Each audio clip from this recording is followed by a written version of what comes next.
Hey, good evening. My name is Dave Gesser, Incident Commander with the Southwest Area Team 3 on the McCash fire. We're here this evening for our IC Ops update on the current fire conditions.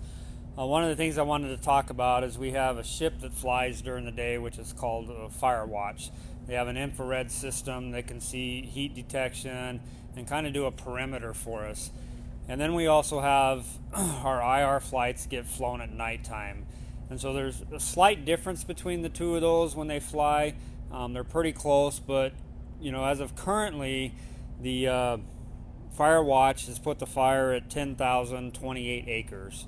So that's about a 3,000 acre growth from yesterday evening with what we reported. Currently, we have 360 personnel, so that's up some. We did get a crew in, so that boosted our numbers up a little bit more. Folks are working really hard out in here, and Brent will go into that here in a little bit. But one of the things I did want to talk about is kind of the evacuation order that went out. So, working with the Sheriff's Department, they have a preset area. So when we had mentioned to them where we were looking at having the evacuations at between Dillon and then down here at Rogers Creek, that basically set up a larger area that's predetermined by them.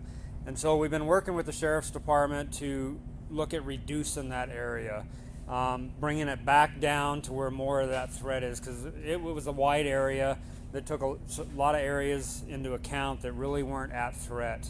And so what we were looking at really is where is the fire currently moving towards, and what was our initial threats down here in the communities and then up here as well. So that should be coming out tomorrow with a reduction in that. And like I said again, it's pre-identified. They have them set up, and so what they do is when we tell them an area, they just hit a button basically, and it sends out the calls to everyone. And so we are working very closely with them to get this reduced, and we should be able to do that by tomorrow. So at this time, I'll turn things over to our Operations Sections Chief, Brent Davidson.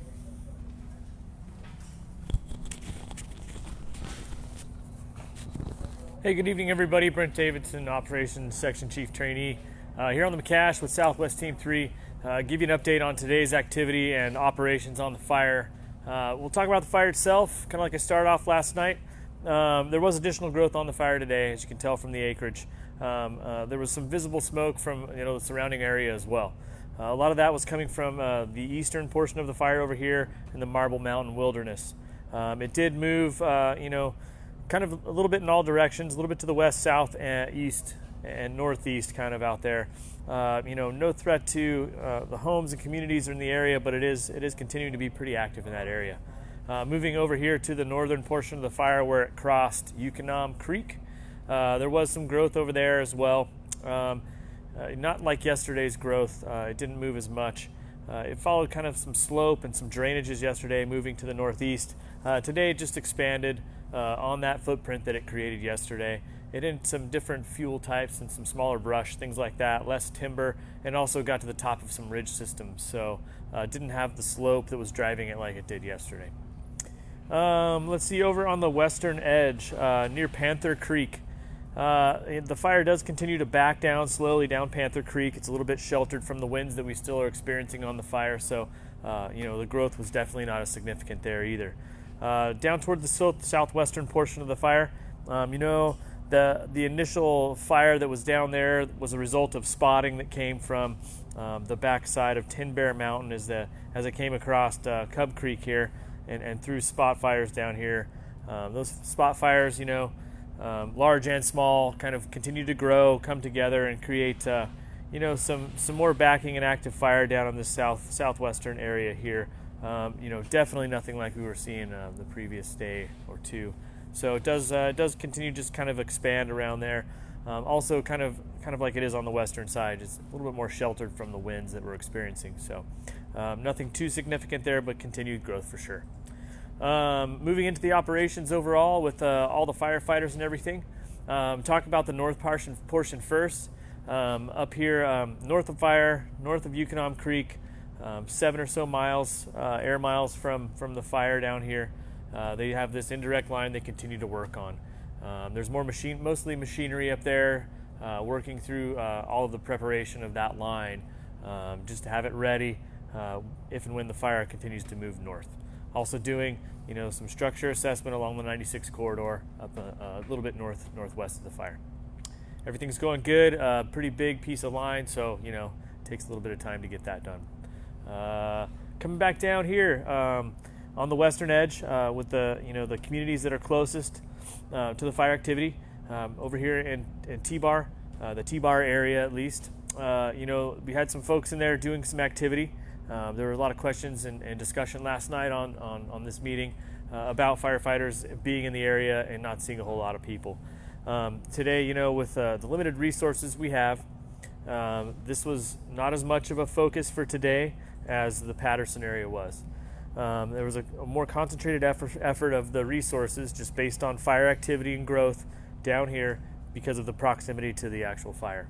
Not forgetting about the stuff in T-Bar, but a concentration to get the most bang for our buck, if you will, out of the resources we have to really focus all those folks, or a lot of those folks, down in the Patterson area. Also worked, down toward Marble Mountain Ranch, prepping lines, putting in hand lines, removing material from around some of the homes and communities, as well as setting up some sprinkler systems and water handling equipment. Plan for tomorrow is to shift those resources once they complete this to the T-Bar area and continue those same efforts up there. So, just have to react a little bit with our plans daily as things change, just to make sure that we're addressing where we need to be with our folks at the right time. In addition to those activities, kind of continuing off the initial line we had put in, coming off of Yukonom Mountain, using some of that and some of the road systems down here, back toward the hay press scar along the 13 and 11 road, and along some ridge lines here, and connecting all this together and prepping all of that both by hand and with machinery, removing a lot of the material, just as an effort to slow the fire if it comes that way, and have some other options to protect this infrastructure here. Difficult terrain in there, and still a lot can happen, but putting the best foot forward on the best locations we can find out there. No new starts today, in the fire area at least, which is a good thing, but a lot of really hard, good work going on out on the fire. And that's what I have.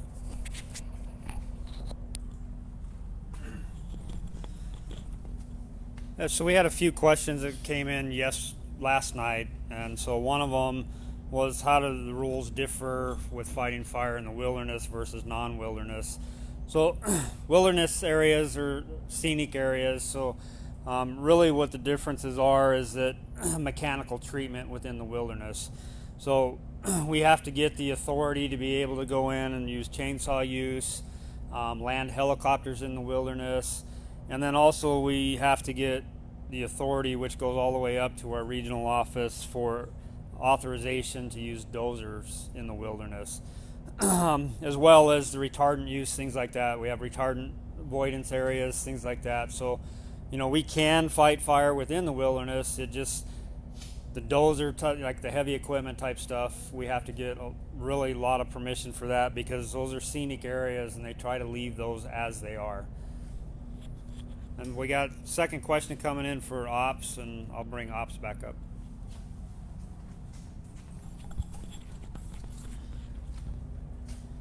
There was another question if Highway 96 is completely open, and the answer is yes, 96 remains open at this time. And for ops, I got, can you give an update on how the fire is being fought as it pushes east into the Marble Mountain wilderness? Okay, so at this time, we're really monitoring the progress and activity of the fire out on the eastern side in the wilderness. There are a few different factors involved in the decision making for that. One of them is the terrain, safety of the firefighters, and the values that are at risk, weighing all those options with this portion of the fire versus the other parts of the fire. Also, the amount of resources that we have is something we have to take into consideration. And so at this point, there's no direct suppression effort being taken in the wilderness area. Like I said, we are monitoring it, paying attention to its growth, making sure that it doesn't, do anything that's going to affect the communities and values at this point. But it's strictly monitoring right now. Okay, so another question is, what is the wind forecast for the area the next few days? You bet, I can answer that one. So what we have been experiencing was a shift from the southwest and west winds to a north wind and then a northeast wind. And we've been experiencing that now for the last 3 to 4 days. Moving into tomorrow, the wind will start to shift back to the northwest, and then we're setting up in a pattern of pretty much a west-northwest wind, which is beneficial to all the efforts we're putting in over here and all these values and structures and homes. So, next 3 or 4 days, it looks like higher temperatures with winds out of the west-northwest. Got another question for Brent from Susie. Is it likely that the fire will get to the Patterson Ranch? If so, is there a time estimate? Got it. Thanks for the question, Susie. There definitely is a chance that it will get to the Patterson Ranch, or it could make it to the Klamath River corridor or Highway 96. You bet. There aren't a lot of barriers, and there's a lot of fuel between the current fire location and all these communities here. So there is a chance as far as time frames and likelihood. Right now, Mother Nature is in charge largely with a lot of it. It depends on a number of different things, the conditions, the winds, if we get any rain, things like that. But we are putting in our best foot forward and looking at all the opportunities to try to help with that. Great, thank you.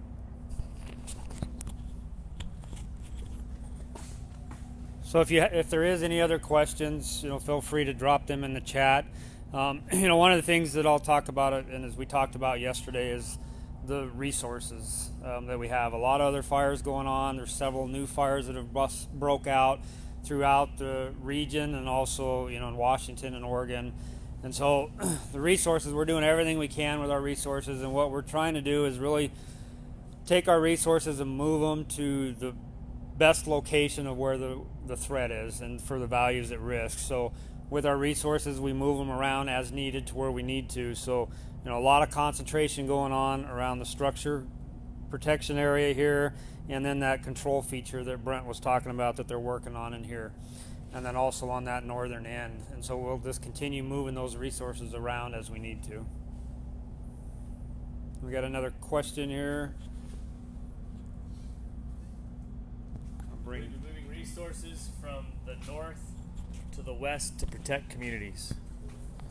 Okay, so it's been a constant flux of resource movement pretty much throughout the incident, just because, we keep saying this, but because of the limited resources and the amount of area that we're trying to cover. So, there's continued movement back and forth between pretty much all the areas of the fire that we're concentrating on. So, as we complete one section or the risk or the fire activity increases, then we move resources appropriately. So a lot of the heavy equipment, though, just for knowledge sake and information, it takes a long time to move it. It's slow, and it's a process. So by the time we move, some of those things are not always as helpful by the time they get there.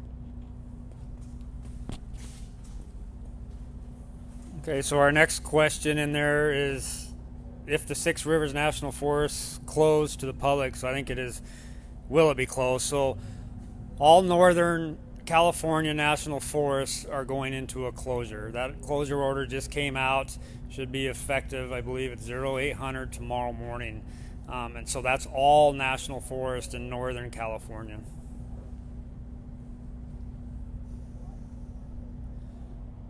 Again, if you have any questions, feel free to drop them in the chat for myself or Brent, and we're happy to answer those.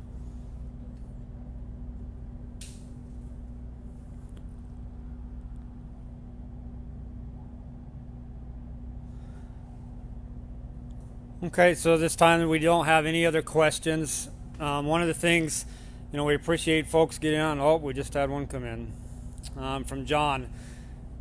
Based on the wind forecast you described, it sounds like you expect the fire to push more to the east into the Marble Mountain Wilderness, correct? I'll let Brent answer that. So thanks for the question, John.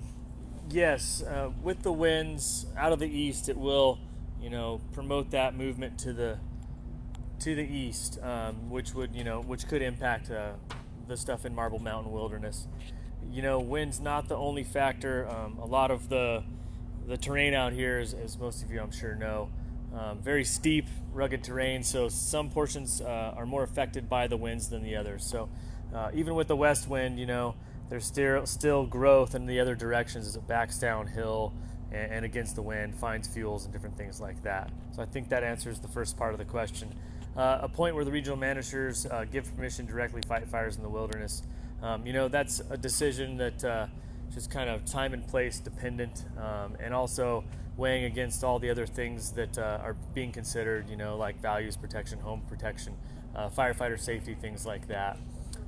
So that permission could be given, but at this point, there's not really good access or safe places for a lot of the firefighters in those areas, and it's just weighing the values versus the places that don't have homes and things like that. Okay, thank you, Brent. So at this time, we want to thank everyone in the communities out there for the support they've been giving everyone, and the firefighters out there on the ground. Again, we'll do this again tomorrow night and give an update for folks, just where the fire's sitting at and things like that. So please join us. You can also go on to NC Web and look at any of the updates we have there as well. And thank you, and have a good evening.